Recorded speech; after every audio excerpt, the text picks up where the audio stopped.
Hola a todos, soy Juan Tovila, estudiante de Comunicación Social en la Universidad del Zulia, cursando la asignatura de Introducción al Periodismo con la profesora Lisbeth Rosillón, y hoy les vengo a explicar dos términos periodísticos. Periodismo institucional. ¿Qué es el periodismo institucional? Según la autora Rosalba Guadalupe Mancina Chávez, es una estructura y actividad organizada para suscitar y establecer relaciones comunicativas en el mercado de la comunicación, con personas y entidades, sobre la identidad y misión institucional. Es un instrumento de gestión por medio del cual toda forma de comunicación interna y externa, conscientemente utilizada, está armonizada tan efectiva y eficazmente como sea posible, para crear una base favorable para las relaciones con los públicos de los que la institución depende. El conjunto de informaciones generadas por la empresa tienen un objeto primordial, la aceptación social de su imagen global, y para ello se marca una serie de objetivos secundarios encaminados a la consecución del objetivo primario. Las responsabilidades centrales del periodismo institucional son desarrollar iniciativas para minimizar las discrepancias no funcionales entre la identidad y la imagen deseada, indicar quién debe hacer qué tarea en el campo de la comunicación, para formular y ejecutar los procedimientos efectivos que faciliten la toma de decisión sobre asuntos relacionados con la comunicación. Para cumplir con las dos responsabilidades mencionadas, el Departamento de Comunicación debe plantearse los siguientes objetivos: crear, unificar, potenciar, desarrollar y difundir la actividad de comunicación e imagen pública, tanto a nivel interno como externo. Conseguir que la comunicación e imagen institucional sea clara, transparente, rápida y veraz. Gestionar la realización de acciones determinadas ante los medios de comunicación, que creen opinión favorable de la institución. Planeación de comunicación institucional. Ya dijimos al principio del capítulo que la comunicación es inevitable. Desde el momento en que una empresa o institución existe, comunica. Por tanto, el plan de periodismo institucional no se hace para emitir comunicación, sino para lograr una coherencia entre los objetivos institucionales y la imagen de la institución en la opinión pública. Los siguientes pasos se derivan de la planeación estratégica aplicada a la comunicación. Diagnóstico. Se recomienda realizar un análisis de los siguientes 4 aspectos: fortalezas, oportunidades, debilidades y amenazas. Determinar los objetivos. Cuando se tiene clara la situación de la institución en la realidad, es momento de plantear los objetivos. El objetivo general es claro: situar a la institución en la opinión pública, pero los objetivos concretos deben determinarse por el Gabinete de Comunicación. Definir el público objetivo. Es preciso que el Gabinete de Comunicación tenga claro cuál es su público objetivo, tanto interno como externo, para definir el estilo de comunicación. Diseñar el plan de actividades.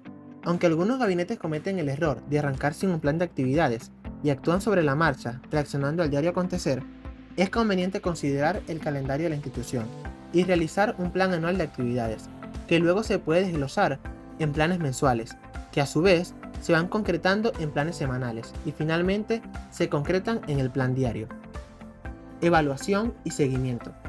Una parte muy importante del plan de comunicación institucional es la evaluación del mismo, para comprobar la efectividad de las actividades que se están realizando y ponerlas en práctica. La importancia de este paso es porque la comunicación, al ser una actividad humana, tiene tantas variantes como la misma humanidad. Desde la teoría podemos aportar principios generales, pero en la práctica, los gabinetes van aprendiendo de su actividad diaria y van aplicando esos principios teóricos de la manera más conveniente, de acuerdo con los resultados que se están obteniendo. Ahora es el turno del lenguaje radiofónico. Según la autora Teresa García Fidalgo, no escribimos igual que hablamos. Pruebe a grabar cualquier conversación improvisada y transcríbala literalmente. Se sorprenderá de la cantidad de incorrecciones, leísmos, repeticiones, deques, estos, etc., que se pronuncian en un momento.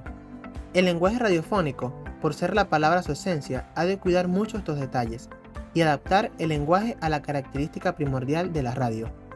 Escribimos para ser escuchados, no para ser leídos, por lo que es imprescindible tener en cuenta la claridad, repetición de ideas clave, evitar equívocos, confusiones o dobles sentidos, y emitir datos concisos y precisos al oyente para facilitar que el oyente retenga la información. En este sentido, hay que atender a dos aspectos que influyen en su redacción. La radio emplea un lenguaje que se materializa a través de la palabra. Música, efectos sonoros y silencios forman parte de este lenguaje, por lo que se nutre de un vocabulario cotidiano y fácilmente decodificable. Si nos viésemos obligados a utilizar algún cultismo o tecnicismo, conviene explicarlos brevemente para que el oyente pueda proseguir con la comprensión del mensaje. Los verbos son fundamentales, ya que los tiempos verbales nos sitúan temporalmente. En este sentido, podemos decir que la radio es el medio del presente, debido a sus características de inmediatez y simultaneidad. A esto, nos ayuda a usar el recurso como en estos momentos, noticia de última hora. En cambio, los adjetivos son prescindibles, a no ser que contribuyan a reforzar sensaciones en la imaginación del oyente. Puntuación adaptada. Es decir, no puntuaremos como lo hacemos habitualmente en el lenguaje escrito, que tiene como finalidad ser leído, sino que la puntuación se convierte aquí en una especie de pauta que nos permite crear unidades fónicas con sentido. De esta forma, la coma es una pequeña pausa, un elemento para variar la entonación que permite breves respiraciones durante la locución.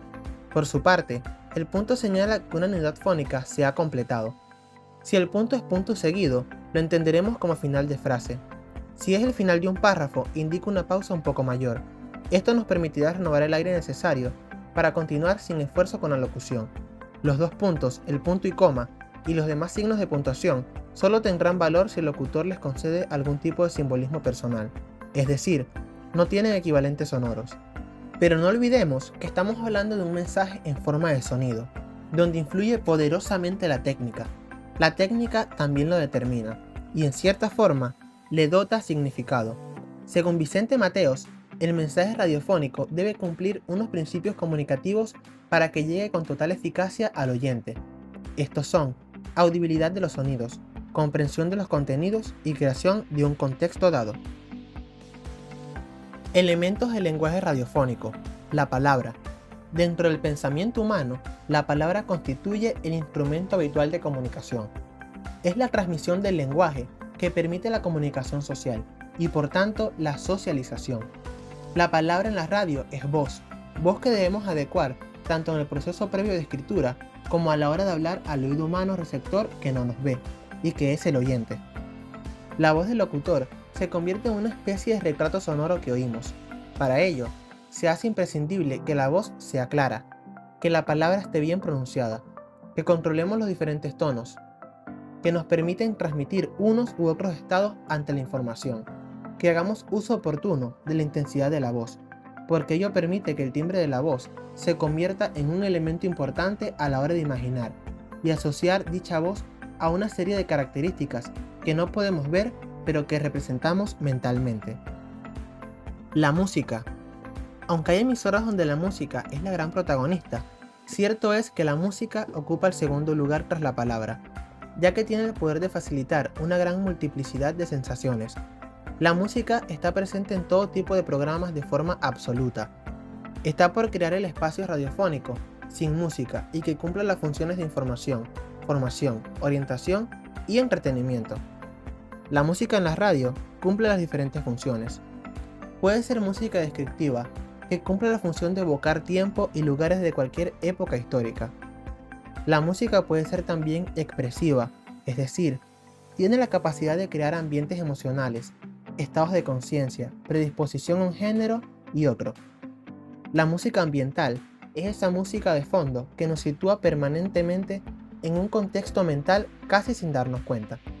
La música cumple una función gramatical, ya que ayuda poderosamente a diferenciar las diversas escenas, la variedad de espacios en que se sitúa la acción radiofónica o el salto temporal de una época a otra, incluso si es un sueño o es realidad. Efectos sonoros.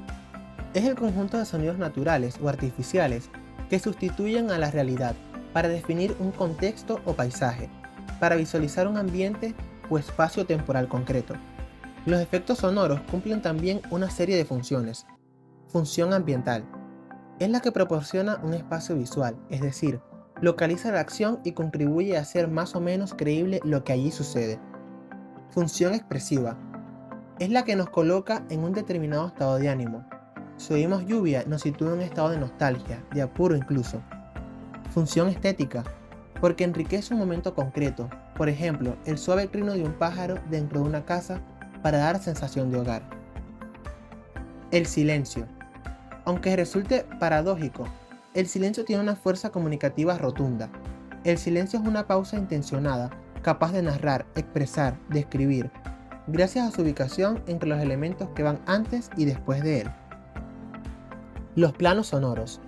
La necesidad narrativa de comunicar la sensación espacial al radioyente se consigue mediante los planos sonoros, que determinan la situación o el origen de los distintos sonidos. Los planos de presencia marcan la distancia a la que se encuentra el personaje que habla o la fuente del sonido de que se trata el plano principal, en el que se sitúa el oyente y es en el que transcurre la mayor parte de la acción. El efecto se consigue adecuando la distancia y la manipulación del sonido en la mesa. Los planos temporales sitúan el tiempo en el que se produce la acción y los planos de intención marcan la complicidad, fantasía e introspección. Hemos llegado al final. Espero que la explicación haya sido de su agrado. Gracias.